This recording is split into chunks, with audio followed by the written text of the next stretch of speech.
This episode of the Victory Podcast discusses topics that are not suitable for young people or that some individuals may find confronting. Whilst this conversation is not explicit, we recommend that you do not listen to this conversation with children. 9 in 10 youth boys are watching porn. Around 5 to 6 in 10 females. So That's huge. That's why it's probably. It's not like 1 in 10. It's closer to 9 in 10. You're basically saying, like, don't stick your head in the sand and pretend that they're like, oh, that this isn't happening to my children. Because if you're not ready for the answer, then don't ask it. Prepare yourself how you're going to react. So this was my conversation with my boys. With their mates that they were hanging out with, they came back from his house one day and said, he showed us some bad things. They didn't feel shamed or judged if something bad had happened. What should I be doing to help protect my kids? This is a really exciting question. I love this question. No one's And going to look figure it down out. on you if you ask a question. So let's make sure we equip them how to navigate life with it. How do we protect our kids from porn? Is it possible? In this conversation, we're going to talk about how to protect and equip our kids. We're going to continue the conversation with Darren and Jenny. It's a great conversation. Pray you're blessed by it, and let's get into it. How can we broach this topic about porn with our kids? So the question is, how do you know if they're looking at porn? Yeah, Probably. probably. Yeah. Well, do they go to the beach? Do they walk through Charlestown Square? Do they watch any ads that pop up? Do they Do they have social media? Do they have social media? And, Yes. and do they sit next to someone on the bus with a phone? Yeah, well. Oh my You gosh, know. yes. Totally. Do they isolate themselves with their phone? Do they protect their phone? Do they? Oh, there's so many. Yeah. So probably. true. Probably. And what are they looking at? Like, what do you see that they're interested in? And what, like you can, if you know your kids, you know when something's off. Yeah. Yeah, you do. Like, you know when, they're just behaving a bit funny. Mm. You know what I mean? Like as a, I don't know, like I think that you know when someone is really struggling with some internal battle, right? You know, like we pastor people. We're kind of sense aware it. when someone's really struggling with something. Yeah. They might not tell you, but they're churning on the inside, and you pick stuff up with your kids. How do you, okay, say you're picking something up. How do you approach that whole circumstance? Like, what do you do? What have you done? Like, what have you found? Maybe you got an example of like what not to do. I don't know. Like we said before, none of us are perfect. Or Well, don't say we're nothing. learning. Don't say nothing. I think that's a big, Yeah. that's important. Yeah, I definitely grew up don't with say no one nothing. saying Yes. nothing. Yeah. The first time I think my mum learnt that I had seen porn was after I had been to a counsellor who was a Christian counsellor, and she just point blank asked me, and I was like, yeah. And she's like, oh, we'll talk to your mum about it afterwards. And I was like, what? And, Oh wow. and it was pretty weird and awkward stuff. But then after that, there wasn't really any more conversation. And I'm not saying, oh, my mum did the wrong thing. I'm just saying that I think because of the fear thing, we just don't have the conversation, right? Yes. Yes. So don't not have the yeah, conversation. don't say nothing. How do we approach our child in the with this kind of What do you conversation? do, What Jen? have you found, Jenny? So why did you say probably? Well, if there's a few stats, you get from here, there, and everywhere, but probably you could, safely say from all the stats out there, 9 in 10 youth boys are watching porn. What is it? Around 5 to 6 in 10 female youth Okay. are watching Right. porn. Yep. So That's huge. that's why stats. it's probably. It's probably That's crazy stats. Yeah. It's not like 1 in 10. No. It's closer to 9 in 10. Like whatever the It's stats are, it's closer. closer to the 9 in 10 thing than it is 1 in Wow. 10. Yeah, So and all these stats were taken 2008, 2016, 2010. So it's probably more. it's probably with phones and stuff, social media. Yeah, yeah. So that's why do you it's a say problem. probably? You say probably because you're basically saying don't stick your head in the sand and pretend that they're like, oh, that this isn't happening to my children. Oh, my Yeah. children would no. It's like Yeah. get your head out of the sand. Let's get real. The world that we live in. Arm yourself with reality that they've good. probably seen it, and that's a good way to start. That's a really good way to start. You don't freak out, don't panic. Yep. But it's a good place to start. And yeah. So how would you approach the conversation with Well, the first conversation? How did you do that? Did you have to have those? Did you have those first conversations? yeah, I had heaps of first conversations. So, for example, we're walking down the street, and we'd see some a girl or a guy dressed what I would say, inappropriately or where you could see so much. Yeah. And it would be awkward. And then I'd notice, I'd go, oh, they feel a bit awkward. What am I going to stay here? So I'm like, I could freak out. I could, just ignore it and just keep walking, or I could say something. And I love just saying something because I like the confrontation. I get a little high on that. And so when I do say, I said to my girls, oh, that looked a bit all right, didn't it? And they're like, what looked all right? I'm like, that he was a bit good looking, or, they looked really pretty on that girl. She looked really nice in that, it was a bit full on, and they're like, yeah, it did. And I'd like, well, how did that make you feel? Did it make you feel funny in your tummy? Okay. Or did it? Wow. That's great, Jen. So I just went straight in. Wow. Okay. That's how I started to approach it, and then later on, oh, so have you had any more thoughts like that lately? Have you gone, and looked on anywhere? Have you seeked things out? And we're able to talk about it because I brought it up. I crossed that barrier of the, my children are never going to look at porn, actually, they probably have seen it everywhere, like everybody else. So I'm just going to confront it. So it's almost like you started to slowly, I mean, some people might see the whole kind of porn discussion with your kids as like this line. It's like, haven't talked about porn, boom, now we talk about porn. But it sounds like you had this kind of graduation of like opening up the conversation slowly so that when it did come to the porn conversation, it was a natural result of conversations that you've had previous. Yeah. That's really cool. Okay, so it was more of a gradated lead in over time. Yeah. And creating space for your kids to feel like they could process their thoughts about stuff that's good. safely with you. Yeah. And I had to be really careful and have your game face on, because if you're not, and you got to be prepared, because if you're not ready for the answer, then don't ask it. What do you mean? Like, what do you mean with the game face? Like, not to laugh at the answer? Not to laugh, not to go, oh my goodness, or anything like that. Like, and it's not just with porn; it's anything. Why didn't you do the dishes last night? Did you do the dishes? Or I don't know. Just don't be shocked with it.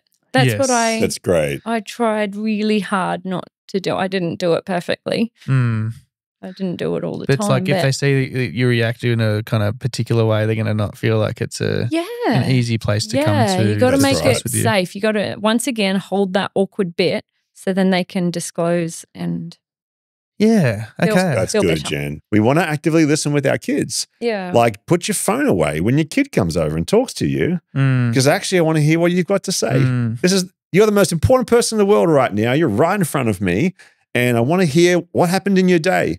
So the what happened in your day conversations lead to a relationship where you can talk to your kids about hard things. Yeah. So you don't necessarily just have to rip the Band-Aid off. Hey, have you ever been exposed to porn? Because I don't have a relationship with you and now I need to know so that I can do something about it. Like, it's really about cultivating true, and in some ways a true friendship, a true relationship with your kids, so they trust you. They love you. They can see and feel and hear your love for them. Yeah. And then you can ask them questions like, hey, has anyone ever shown you, like, this was my conversation with my boys, has any of your friends ever shown you a photo of a naked woman? Yep. And that's how you started the kind of convo? That's how I started one of the conversations. And they were like, oh gosh, no. I'm like, okay. But then a couple of years down the track, one of their mates that they were hanging out with, they came back from his house one day and said, oh, he showed us some bad things. Okay. And I was like, interesting. Yes. So they were open with that information. Yeah. Because we'd started conversations about things that, and we, okay, I'm not the perfect parent by any stretch, but tried to genuinely have a relationship with each of my kids to provide that safety of difficult information passage. Yeah. So that they didn't feel shamed or judged or like held at arm's distance if something bad had happened. Yeah. Yeah. Right? I'm going to love you. You want the kids to know I'm going to love you even if you make bad decisions or even if you've been exposed to horrible things. I'm always going to love you. I'm always going to be here for you and listen to you. Like we want to, that's the kind of relationship that we want to cultivate so that we can have the depth to talk about harder things. Yeah, wow. Sorry. Jenny, go. Yeah. When you were talking there, it reminded me, I always used to come in and ask all the questions, you know, shotgun all these questions. And sometimes they're just like, no, not talking to you about, you know, about all different topics. Yeah. And then one time I remember, I'm like, someone said to me, no, just be with your kids. Just do what they want to do and be in their world. And so one of them wanted to go for a walk one time. I'm like, okay, I'm going for a walk. Can't think of, you know, or can't think of something, you know, more boring than walking at this time of night, not being able to see anything. And I'm like, okay, I'm just going to go for the walk. And I didn't ask any questions or didn't, you know. Wow. And then they shared so much about what their aspirations were for life and what they wanted to do and their hopes and dreams and all the things. I'm like, I didn't do anything. I was just present. And I just did what they wanted to do. So it piggybacks on what you were saying. Totally. It's like teaching your kids to drive, like they're what, 16? Yep. 15, 16. It is the most beautiful time. It is. Because you get to just be with them. You're facing this direction. You're not facing each other. It's not awkward, but you just get to listen. Yeah. You just get to hear. You get to redevelop new depth of relationship. They're halfway through their teenage years. Yeah. So you've already done a pretty rough journey on some respects and beautiful stuff happening otherwise. But then this learning to drive just gives you more space to create relationship and more space to sow kingdom values. Man, this is cool. What happens if we find out our kid has been exposed to porn? Yep. So you're having these conversations, you found a way to engage your kids on these kind of topics, and you find out, Timmy saw some naked images at Johnny's house or whatever it might be on the bus. Yep. Do we freak out? Do we lose it? Do we call up Johnny's mum and call up berate Johnny's them? mum and How dare you let my child? Like, what do we do? Because like if it's probably going to happen, we're like, let's brace ourselves for the news that our kid's probably going to get exposed, and they're going to let us know if we've been fostering this kind of conversation with our kids. What do we do from that? Like, what do we do with that information when we're at that point? What have you found if like your kid's seen porn or whatever or naked images? What do we do after that? What's the next step? Yeah, good question. Because once they see it and they want to go back to it, then that's, you know, when a porn addiction does set in, when that pathway does, you know, start in your brain. So the opposite of that is connection. So just connect with your kids. Talk about it all the time. Talk to them all the time. Have a friendship with them. Have a relationship with them. Connect. That's the biggest thing you can do. Yeah, it's great. Maintain that relationship, I guess. Yeah. Because it could be an opportunity if you freak out to pile on shame. Yeah. That's right. And guilt. Yeah. And you're like, I'm going to control this situation with shame and guilt. And that's right. I'm going to scare them into running away from it. Yeah. Like I mean, surely that's most parents, like, because like we were saying before, we don't know what to do. Yeah. No one's given us the ultimate playbook on how to do all this. No. Naturally, that feels like the right way to do it, right? Like, I'm going to Don't you dare ever look at that again. That's the worst possible thing you could do. How dare you? I'm calling Timmy's mum right now. Like that's worst thing ever. Yeah, do you reckon that's the worst thing ever? Yeah. For example, because that piles on the shame, and then the shame feeds this vicious cycle. And shame makes them feel like I'm bad, and I can't share this with mum and dad. Yeah, like there's a brokenness there to what they feel they can share with you. So you need to be kind to them. Like you need to be kind. I think you need to be kind in that moment and help them to process what's going on. And that might not be just one day. Yeah. Right? I love what you said earlier, Jen, about like, how did that make you feel? Yeah. Like, how did that that image make you feel? And they might share stuff that might be a bit confronting for you. Yeah. Oh, it actually made me feel a bit excited.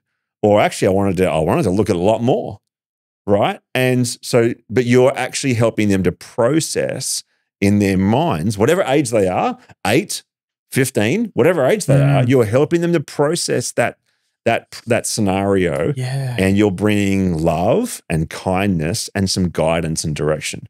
And it's different. I think it's different when they're really young to when they're teenagers. Yeah. Because as a teenager, as a parent, you're not a dictator anymore. Yeah. Yeah. They're not 2 and 3 and 4 where you're like, you can't do this, you have to do this. Like now they have a bit of rope. Now they've got decisions that they can make and responsibility. And so we just have to teach them consequence and be loving in our delivery, be loving in our approach. Yeah. Does consequence still play a role in like this whole thing? Or do you think that's not the first approach? Like, I think like a personal story, just the other day, my youngest Nathaniel learnt what the F word was. Right? So we're in the car and I just and he's a cheeky little boy who loves to get reactions out of people. Like he loves to make people laugh. He's just like, I just want to make people laugh, which is beautiful. Like he just wants, he loves it. But like if it gets a reaction, I'm like, oh my gosh, he's going to love this word. And I went straight to I'm going to put the fear of God in him. And I was like, hey, Nathaniel, don't you? When I swore when I was a kid, guess what happened to me? And he's like, what? And he's like, my mum and nan washed my mouth out with soap. I had to brush my teeth. This is a true story. I remember the taste in my mouth still. Like, because I was being cheeky about it. And I remember and I never swore in front of my mum and nan again. There you in front of your mum and dad. There you go. But I'm like, I didn't know how to approach this situation with Daniel. And I'm like, so if I hear you say that again, I'm going to wash your mouth out with soap. He's like, no, you wouldn't, Dad, would you? I was like, yeah, I will. Yeah, I will. I've got the soap right here. I'm like, I don't know if that was the right thing to do.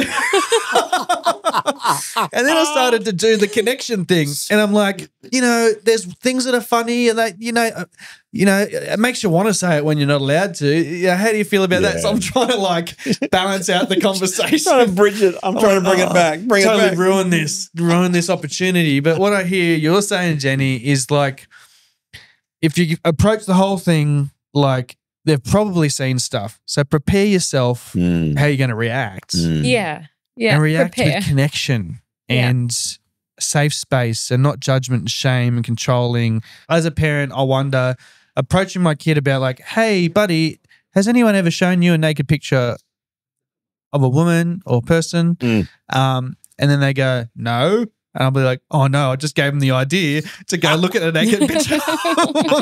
Maybe I should search it up on the internet. Yeah, like I'm like, I do wonder. Some parents are worried that like, oh, I'm going to put the idea in their head to go look at naked pictures now. Well, I mean, you got to have the conversation. Like, how old is this child? I'm not going to ask. I'm not going to ask a 5-year-old. No. Has anyone shown you a picture of a naked woman? Like I was in Indonesia when I got a call from Beck, and she said, I just found one of our boys typed in boobs on and they were like 7 years old, 6 years old, something like that. Yeah, wow. And I was like, oh my goodness. So we had to like, that started the journey of, okay, how do we protect our kids on the internet and blah, blah, blah. But yeah, like you're not going to be naive as a parent and ask them, way before they might have been exposed. Yeah, you kind of. But when your kids' friends have phones, that is like your kids' friends' phones are probably the biggest open door to the new world. Yep. Not your kid's phone, your kids' friends' phones. Yeah. They're gonna, because what your kids' friends or other school students are showing your kid that's opening their eyes to new things. We're gonna get onto all this kind of stuff in the next phase of our chat, which is going to be about how to protect kids about porn, how to protect kids from porn. Is there any last thoughts or anything around this topic of how to navigate, kids that have already been exposed to porn or sexualized?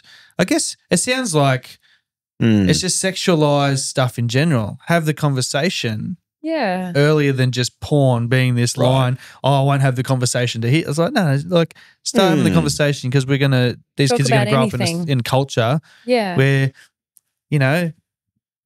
ladies are wearing things at the beach that are like really exposing. Like there's things, there's openings to chat to our kids about this stuff all over the place. Is there any last thoughts to wrap up? Yeah, don't panic. Don't panic. Don't panic. There is always hope and there's always ways to fix it, and it won't fix overnight. Mm. Yeah, that's good, Jen. Don't panic. Don't panic. Yeah. God's with you. And like, I pray for wisdom. What are some ways, like, and I'm gonna be a bit selfish and ask from my point of view, I've got a 10, 7 and 5-year-old. What should I be doing to help protect my kids from exposure? Yep. This is a really exciting question. I love this question. So the best thing to do is to live in a community and to connect with your kids. There's one thing that I've put on everyone's devices in my house, and it's called Ever Accountable. So it's Ever Accountable? Ever Accountable. Ever Accountable. That's great. And there are others that block certain things that your children can see. Yep. But Ever Accountable, it doesn't necessarily block it. It just takes a screenshot every now and then. Or if there's something suspicious, it sends a notification to myself. Oh. And great. It's awesome because the blockers don't really work because it doesn't build any connection. But this one I find does. Okay. So it highlights things, and then I'm able to say, oh, hey, you know, let's sit down and we'll chat about this. So what it recognises your kid has seen something that could potentially be sexual content. Yeah. So let me tell you an example. Yeah. Like, this is actually quite funny. Now, I've got permission to talk about this from everyone. Okay. So all of a sudden there's something that's alerted on my phone. Oh, one of you, actually all of them have seen a picture of multiple people in a bed. And I'm like, oh, okay, game face on, let's do this. So I was like, and then I looked at the picture and I'm like, this is hilarious. And so I knew it was nothing to worry about, but it was there, right? It comes up, and now I need to go and talk to the girls about it. And so I went up to them. I'm like, what's this? Just because I knew it was hilarious. And normally I wouldn't do that. I'd normally go, hey, tell me about this. What's going on there? Oh, you know, but yeah, because it wasn't particularly a sexual image. Yeah. So what it was the Trokes family photo just sitting there. There were 7 of them just sitting, you know, with the bed end and the back there. And they all got their beautiful photo because Karina had just given birth. So, of course, she had to sit, you know, in a comfy space. And so it was hilarious. So it even highlighted that. So it's a really good program. Oh, it's a really good, what's it called? Like it's pretty sensitive. It sounds sensitive. Yeah, it's really sensitive. And That's so then, great. and then we're even able to laugh about that and bring it up in conversation and just talk about it. And is that an app connect. for their laptops as well? Every device. Every device. Yeah, wow. That's great. So you install it on the device. Yes. And it's like looking at everything you're doing, I guess, on the computer. Is it a subscription service or? Yeah. Okay. So great. it's over 100 US. Oh, it's over 100 Australian dollars a year. It's cheaper than Netflix, and I guess you got to pay the money because it's taking screenshots all the time, and when you're on your banking details, you don't want like they've got to go to a lot of effort to keep it safe. I was going to say, and so you don't want to just be buying a $10 thing because you know that's not going to be safe. Yeah, they're not constantly updating their safety data. Right. So things like that. So I've got that. What you're saying, it's worth it. Basically, like if someone balks at the price, you're like, no, this is something that's worth it. You've got to prioritize it. I value it a lot, and it's able to get us talking about lots of different things. Like, and then, you know, we talk about the Troke family. How beautiful is it that they have a wonderful, big, happy family photo? How cool is that? Maybe we should get some family photos. So it's not only just to do with porn, it's about connecting and creating these beautiful moments that you can just sit and chat, which is the opposite of addiction, connection. Does that app send you, like, is it so sensitive that you're getting like notifications for like or heaps of other random things that you're always talking to kids about? Or is it like, like how sensitive is it? Like, are you getting notified all the time and it's not sexual content? And you're like, okay. Yeah, so I set it up so it's once a week. And so then you can just scroll through it all and I go, I should, address that or, and sometimes it just pops up and says, if they clicked this, then that'd take them to another site, then that'd take them directly to another site. And they're not even aware of that. Yes. Oh, and right. So, and then I go, oh, just so you know, if you were to have clicked on that, that would take you to this. And they're like, are you serious?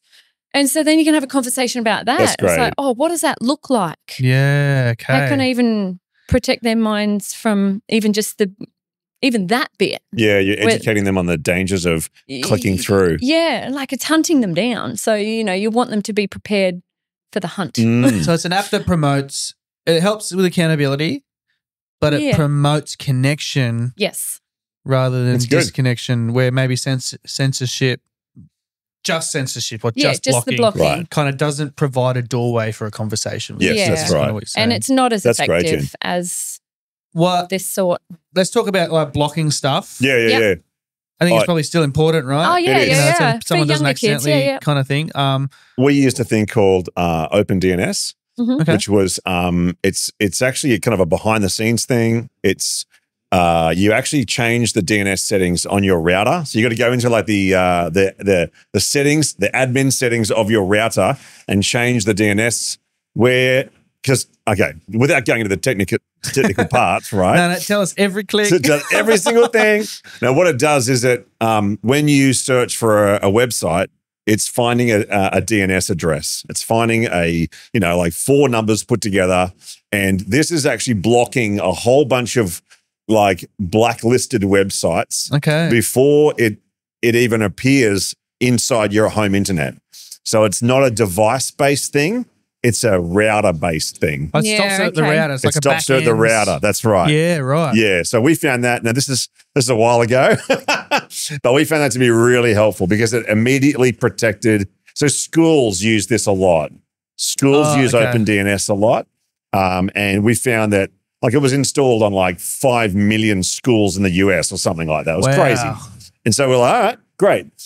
So we just tried this because it meant that when my kids were growing up, the apps weren't as smart, and like we didn't have stuff that was able to be installed on every single device as easily. Yep. And so this was a great kind of behind the scenes thing.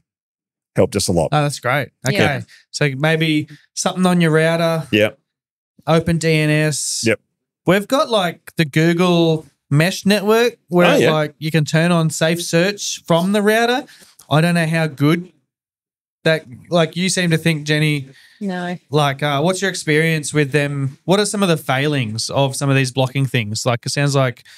Oh, it only blocks from your devices that you put it on. So when they're out on catching the bus, friends' devices, everything like that. And really, like, they're the only person around themselves all of the time. And so you want to try and build equip that rather than just no. Like the Rumpelstiltskin thing. Let's get into that now. Oh, Rumpelstiltskin. So wait, did we I really feel we should get it. chat about this. We talked about Rumpel in the last In the last one. one. So Yes. we've learnt Rumpel So is a little strange man, but Little that's not the strange story. man. That's all I remember. And I Rumpelstiltskin. think it's the story where the king knew that if she pricked her finger on the spinning wheel, then she would fall into this big sleep. So we got rid of all the spinning wheels. And then guess what happened as soon as she opened a door and saw a spinning wheel? Oh, what's that? I feel that's what the blockers do. Block, block, block. Oh, what's that? Done. Yes. Like it hasn't equipped. Imagine if the king sat down with her in that fairy tale and said, hey, if you see a spinning wheel, this is what it looks like. If you do this, it's going to put you to a deep sleep. And we don't want that to happen because we love you and we care for you and we want to nurture you. Right. That would be a very different fairy tale then, wouldn't it? Yes. Sleeping Beauty. Oh, whoops. It is Sleeping Beauty. It is Sleeping Sleeping Beauty. Beauty with Rumpelstiltskin in But it. Rumpelstiltskin is a key player in this story. He's not in that story. He's not He's even not in in the that story. story. Okay. Well, like, fact check this, but Sorry. we understand the premise of the story / parable in this circumstance. That's right. That's right. Chris is clarifying Well, we're things just here. going over. All right. Just to clarify, so we're factual on the so podcast. sorry. The story of Fact thinking of the check. Sleeping Beauty, also is in some versions as Briar Rose. In this fairy tale, a king tries to prevent a prophecy or curse that his daughter will prick her finger on a spinning wheel and fall into a deep sleep. To stop it, he orders all spinning wheels in the kingdom to be destroyed. Despite his efforts, the curse still comes true when the princess encounters a hidden spinning wheel and pricks her finger, fulfilling the prophecy. There you go. So, Sleeping Beauty. So Rumpelstiltskin's not in that then. What's he in? Rumpelstiltskin's not even there? No, he's not in that one. Oh. Gee, watch out for Rumpelstiltskin. He might show up in any He's story. just a strange man. He's just a little old strange man. I'm Okay. gonna- look, after this All right. podcast, I'm going to go home and do Sleeping some Beauty. deep research on who Rumpel is. But That was the most random tangent. It's a very random tangent.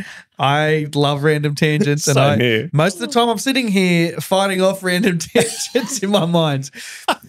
I do think that's a good illustration or story, Yeah, though. good If we analogy. just block and never actually explain and Never equip. teach and equip. That's great. Jim. Yeah. Then what's the So point of the good. blockers? Yeah. Yeah. Okay. Just pushing it further But they down do the have line. their place, right? Like you're not Yeah. saying don't have them. Absolutely. Yeah. Yeah. Yeah. Yeah. But just having a blocker is probably Correct. one portion of how we can best equip and protect our kids. Mm. I guess equipping is probably, I've got here how to protect kids from porn. We're probably, out of all these conversations we've had, we're like, it's going to be pretty hard to protect them from porn. Yes. So let's make sure we equip them Yes. how to navigate life with it, And exactly it's right. doable. It's doable. around it and stuff like that. Yeah. It is absolutely pouring here. I don't know if people on the podcast can hear it or see it, Rain. but it feels like we are in some kind of ride at SeaWorld or something. It's absolutely distracting. But all right, so I think that was really good. So we've got some blockers, OpenDNS, the app. What about, is this similar for kids who have already experienced, I said I was going to talk about it in two parts. I guess they're the same tools that are going to help kids that have already been exposed. That's true. in a I way. think when they've been exposed, you need some kind of accountability, some kind of program. Yep. Depending on their age and Yeah. some kind of mentor that's able to walk them through Yeah. the journey. So seek a mentor, Absolutely. I think the Freedom Fight program, if your kid's maybe like a teenager or older, is that appropriate? Yeah, but I think they say about 17, 18 years old Okay. and up is good for Freedom Fight. Yep. Just because of the content. Mm. But I personally don't know of any younger programs. But I love kids in this stage. I love helping them through Yeah. that bit. So that actually, it doesn't excite me, but it brings me joy to be able to walk people through that space, Yeah. with kids who are addicted to porn, because it's so fixable. It's so, well, not that the kid needs to be fixed, but no, it's just, Look, it's there's beautiful. hope. Freedom's You can available. journey. What you're trying to say is like there's a journey through. Yeah. There's clear sky on the other. It's not. I think a lot of parents would be. I could imagine like so many parents are in different circumstances, right? So you might be listening to this podcast thinking, like, oh, I'm a busy parent. I haven't done the connection thing well. I haven't fostered this conversation. I'm pretty sure my son or my daughter is already exposed. Game over. Give up.